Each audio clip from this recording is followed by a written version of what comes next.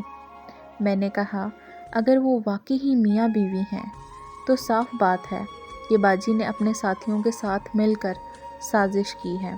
میں یہ سوچنے لگی کہ شاید میری غلطی ہے جو ان کو باپ بیٹی سمجھ لیا، لیکن میں نے کئی بار باجی کے سامنے صاحب کو ان کا باپ بولا تھا، تو پھر انہوں نے مجھے سچ کیوں نہیں بتایا؟ پتہ نہیں باجی کیا چاہتی تھی، لیکن اس کو میرے ساتھ یوں نہیں کرنا چاہیے تھا۔ میرا دل کتنی بار چاہا کہ صاحب کو باجی کی حقیقت بتا دوں اگر ہر بار میں چپ کر جاتی، مگر اب افسوس ہوا کہ کاش میں بتا دیتی تو آج حالات مختلف ہوتے۔ پولیس باجی کو گرفتار کر کے جیل میں لے آئی اور میری والی جیل میں ہی قید کر دیا۔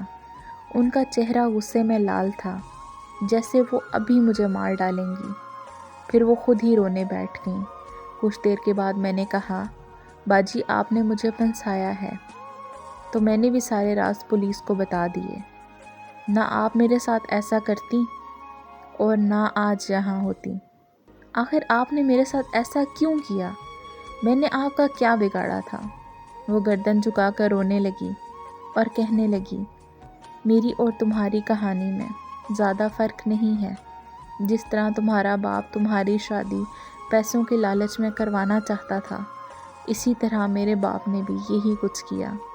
ایک نابینا اور بڑی عمر کے مرد کو مجھ جیسی حسین اور جوان لڑکی سونپ دی۔ یہ کہاں کا انصاف تھا؟ میرے بھی کچھ ارمان تھے اور خواب تھے، لیکن میری مدد کسی نے نہیں کی۔ میرا شوہر نابینا تو نہیں تھا، مگر اس کی بینائی بالکل ختم تھی، اسے بہت کم دکھائی دیتا، اور اس کے پاس جو واحد خوبی تھی وہ اس کی دولت تھی۔ میں نے اس بات کا پورا فائدہ اٹھایا اور اس سے 2 سال کا وقت مانگا اور اپنی تعلیم پوری کرنے کی اجازت مانگی۔ اس نے میری بات مان لی، مگر شرط رکھی کہ میں اپنے رسم و رواج کے مطابق برقع پہن کر باہر جایا کروں گی۔ میں اس کی تسلی کے لیے گھر سے برقع پہن کر چلی جاتی اور کالج میں جا کر اپنی مرضی کی زندگی جینے لگتی۔ میں وہاں ایک لڑکے کو پسند کرنے لگی تھی۔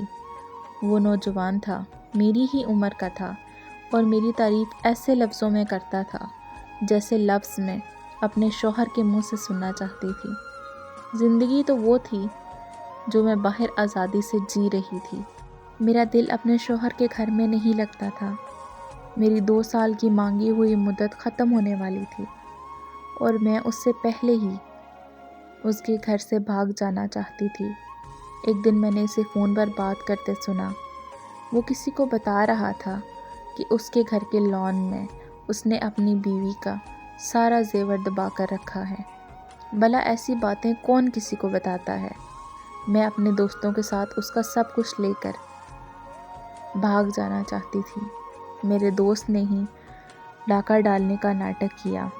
میں نے سب کچھ ان کے ہاتھ بھجوا دیا کہ کوئی بھی مجھ پر شک نہ کر سکے۔ تمہیں اس لیے کام پر رکھا تھا تاکہ وقت پڑنے پر سارا الزام تمہارے سر ڈال سکوں، مگر میں نہیں جانتی تھی کہ تم میری ساری سرگرمیوں سے واقف ہو چکی ہو۔ میں نے کہا آپ نے اپنے شوہر کو دھوکہ دے کر اچھا نہیں کیا، آپ نے بہت غلط کیا۔